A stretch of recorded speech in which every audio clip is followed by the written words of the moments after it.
Bienvenue à bord de l'Odyssée intérieure, le podcast où je vous accompagne dans un voyage profond vers la connaissance de soi, la gestion des émotions et la confiance en soi. Je m'appelle Erika et je suis coach certifiée Master Coach PNL et praticienne clean. Dans cet espace d'exploration, nous créons une petite bulle de douceur où nous plongerons ensemble au cœur de nos émotions, de nos peurs et de nos croyances. Alors, installez-vous confortablement et c'est parti. Bonjour et bienvenue dans cet épisode. J'espère que vous allez bien et que vous avez toujours l'énergie de la rentrée. On sait qu'en général, à partir de début octobre, on n'a plus la même énergie et d'où l'intérêt de trouver son pourquoi. C'est le thème de l'épisode du jour. Alors aujourd'hui, je fais un épisode freestyle. C'est-à-dire qu'il n'est pas préparé. Et voilà, je me faisais une réflexion par rapport à justement cette étape de fin septembre, début octobre, où l'énergie de la rentrée est retombée et je me suis dit, c'est le moment où il faut trouver son pourquoi. Donc déjà, trouver son pourquoi, qu'est-ce que ça veut dire? Quand vous êtes en période de perte d'énergie, de recherche de sens, de manque de motivation, c'est important de trouver son pourquoi, c'est-à-dire pourquoi on le fait. Quel est l'objectif qu'on veut atteindre? Qu'est-ce qu'on veut réussir à faire? Qu'est-ce qu'on attend de ce qu'on a mis en place? Par exemple, on voit toujours les bonnes résolutions de la rentrée, la salle de gym, manger équilibré, enfin toutes ces petites choses qu'on décide de faire, ou même par rapport à la création de son entreprise.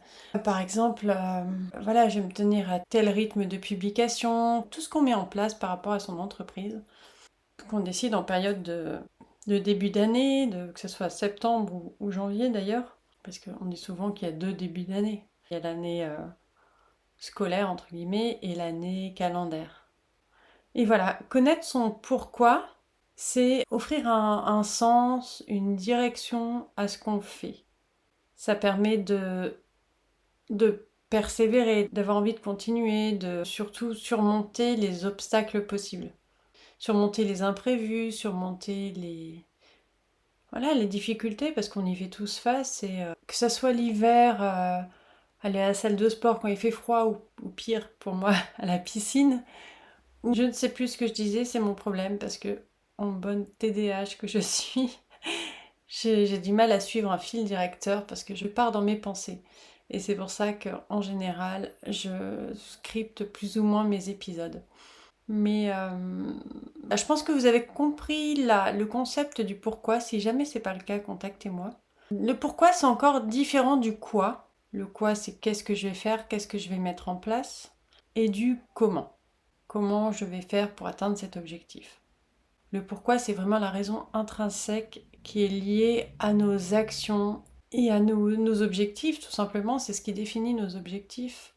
Connaître son pourquoi, c'est important parce que ça permet d'avoir justement ce sens, cette direction, cette motivation. Par exemple, je vais vous parler de mon pourquoi. Mon pourquoi, il est, vous allez dire peut-être un peu bisounours. Mon pourquoi, c'est que je vois beaucoup de personnes passer à côté de leur vie, passer à côté de leurs possibilités, de leurs capacités, ou tout simplement ne pas avoir ce qu'elles méritent. Et ça, c'est hyper frustrant pour moi. Et donc, mon pourquoi, il est là, en fait, il est dans mon cœur, dans mon être. Mon pourquoi, certes, c'est utopique, mais vouloir que chacun puisse être pleinement qui il est et vivre la vie qu'il mérite d'avoir. Et mon pourquoi au-delà de ça, c'est de me dire que si chacun est équilibré dans sa vie, si chacun est heureux, si chacun est épanoui, le monde irait tellement mieux. Enfin, je veux dire, il y aurait beaucoup moins de frustration, d'agressivité, de jalousie, de haine. Enfin, c'est vraiment... Pour moi, tout ça, c'est dû à la frustration de ne pas pouvoir être soi-même et de peut-être un peu trop obéir aux règles de la société ou aux règles de la famille et de pas s'épanouir, enfin d'être dans des sortes de prisons, des cages dorées peut-être, mais des cages quand même. Et d'avoir des objectifs qui sont pas... Enfin, j'ai envie de dire, si tous les objectifs sont liés à des besoins, même des personnes qui gagnent de l'argent malhonnêtement ou qui n'ont pas de morale, voilà. Les personnes qui n'ont pas de morale. En fait, c'est tout le monde a un but au final, c'est de répondre aux besoins de... Je sais pas si vous connaissez la pyramide de Maslow. Les besoins d'estime, les besoins de sécurité, le besoin d'accomplissement, le besoin d'appartenir à quelque chose, les besoins physiologiques. Toutes nos actions sont liées à répondre à ce besoin. Après, c'est plus ou moins maladroit, c'est plus ou moins honnête, c'est plus ou moins tout ce que vous voulez. Mais je me dis que si chacun est bien dans sa peau, dans sa tête, dans sa vie, le monde ira forcément mieux parce qu'on n'aura pas besoin d'être malhonnête, de mentir, Enfin, peu importe, mais... J'ai lu une étude ce matin qui parlait justement des rats et de la drogue. Donc on mettait des rats dans des cages avec de l'eau pure, naturelle, et de la drogue. Et ces rats se jetaient sur la drogue jusqu'à en mourir. Ils ont fait une étude par la suite en mettant entre guillemets le paradis du rat, c'est-à-dire une belle cage agréable avec des fromages, enfin tout ce que les rats aiment. Je ne sais pas ce que les rats aiment, mais bref, c'était vraiment le paradis du rat. Et dans cet endroit, ils ont mis même chose, de l'eau pure et de la drogue. Et dans ce paradis du rat, en fait, les rats ne se droguaient pas. Parce que tout simplement, ils n'avaient pas besoin de se droguer, en fait. Ils étaient heureux, ils étaient comblés. Ils n'avaient pas cette dépendance à la drogue qui s'est créée. Ils n'avaient pas besoin d'échappatoire, donc pas besoin de se droguer. Et j'ai trouvé ça hyper intéressant, parce que c'est un peu la même chose dans la vie. Si on est bien avec soi-même, si on est équilibré, on n'a pas besoin de ces choses qui nous font croire au bonheur. Vous voyez, comme les achats compulsifs, rester des heures sur les réseaux, voilà, en vouloir toujours plus, en fait, quand on est bien à l'intérieur de soi, quand on est bien dans sa vie, on n'a pas besoin de tout ça. Tout ça pour en revenir au fait que oui, moi, c'est mon pourquoi, c'est de contribuer à ma petite échelle à ça. Et ce qui fait que, donc le fait d'avoir ce pourquoi clair et de m'en souvenir, bah, ce qui fait que quand j'ai des périodes de doute, de découragement, de désespoir, de sentiments peut-être d'inutilité, et ben en fait je me rappelle ce pourquoi et ça me booste. Ça me permet de me dépasser, de ne pas compter mes heures, de ne pas laisser tomber en fait tout simplement.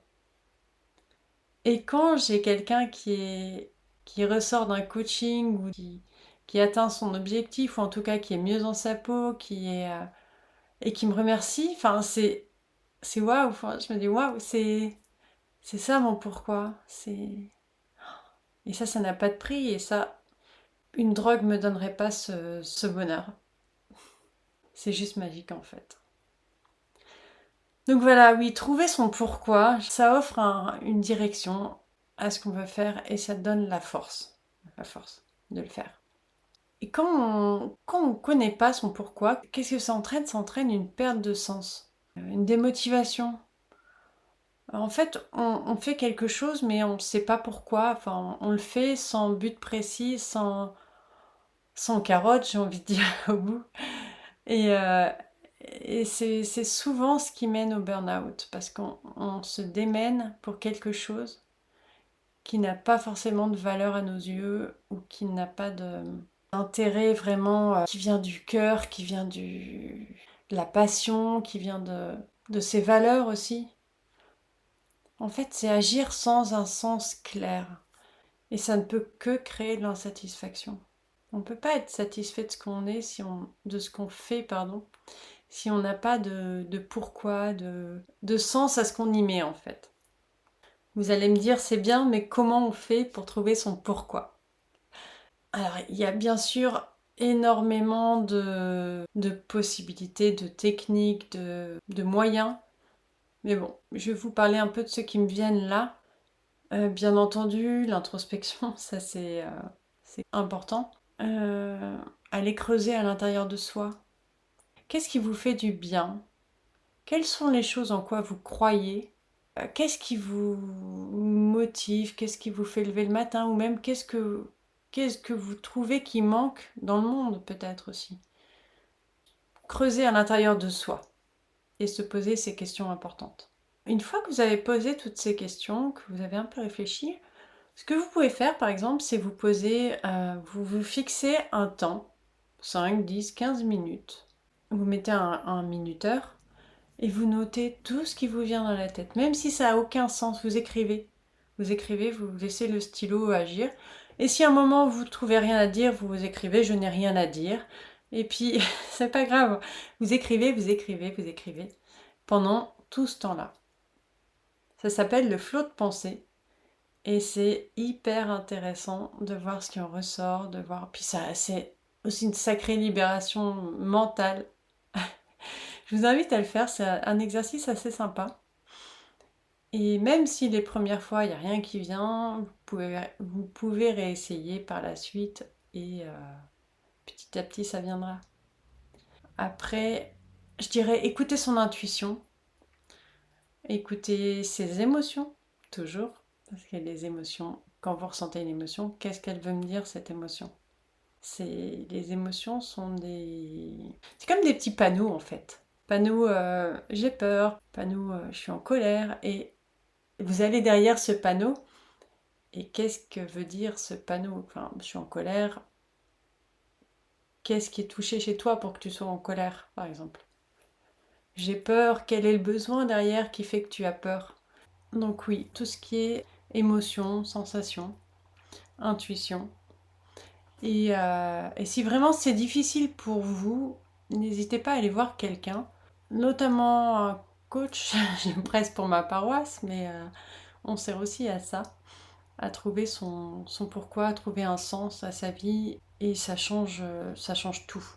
C'est vraiment important de voir quelque chose au bout de sa route, de savoir pourquoi on fait ce chemin et qu'est-ce qu'on veut atteindre. Moi, je suis pas. La course à pied, c'est vraiment pas mon truc. Enfin, j'aime pas courir et je me demande toujours, les gens qui courent en rond, etc. Je me dis, pour moi, c'est pas possible. J'ai besoin d'aller à un endroit précis, voilà, d'avoir cet objectif de me dire, je vais courir jusqu'à tel endroit. Après, c'est parce que je suis pas une coureuse. J'imagine que, enfin, voilà, l'objectif des gens qui courent, ça peut être en meilleure santé ou perdre du poids ou peu importe. Donc voilà, ouais, une fois qu'on a son pourquoi, comment l'intégrer en fait au quotidien, dans sa vie de tous les jours, dans ses moments de doute. Je vous propose peut-être de le noter quelque part, ou dans différents endroits, ceci dit, de le noter en tout cas. Parce que les moments où vous douterez, les moments où vous perdrez motivation, perdrez confiance, vous pourrez ouvrir ce cahier ou lire ce post-it ou ce dossier où vous aurez écrit votre pourquoi en grand. Et ça permet de s'y reconnecter, de le retrouver, de le garder en tête. Et dans la vie de tous les jours aussi, quand vous faites des actions, quand vous prenez des décisions, demandez-vous toujours si c'est en accord avec ce pourquoi. Est-ce que ça mène à ce pourquoi? Est-ce que ça vous rapproche de ce pourquoi? Ça vous permet d'être aligné avec vous-même, avec voilà, le sens de votre vie, le sens que vous voulez donner à votre vie en tout cas, ou à votre entreprise, et de garder le cap. Voilà, je pense que j'ai tout dit. Si vous avez des retours à me faire, des expériences, des témoignages, ce serait avec plaisir que je les lirai parce que j'adore connaître les histoires des uns des autres. L'expérience de chacun est hyper enrichissant et j'aimerais bien que vous me les partagiez, ça me ferait très plaisir. Donc soit en commentaire pour ceux qui regardent sur YouTube, soit sur Instagram, sur Inspire and Clean, donc toujours avec 2 E. J'espère que cet épisode vous a plu. N'hésitez pas à me faire des retours ou à le noter. Je vous souhaite une bonne continuation et je vous dis à bientôt. Je vous embrasse.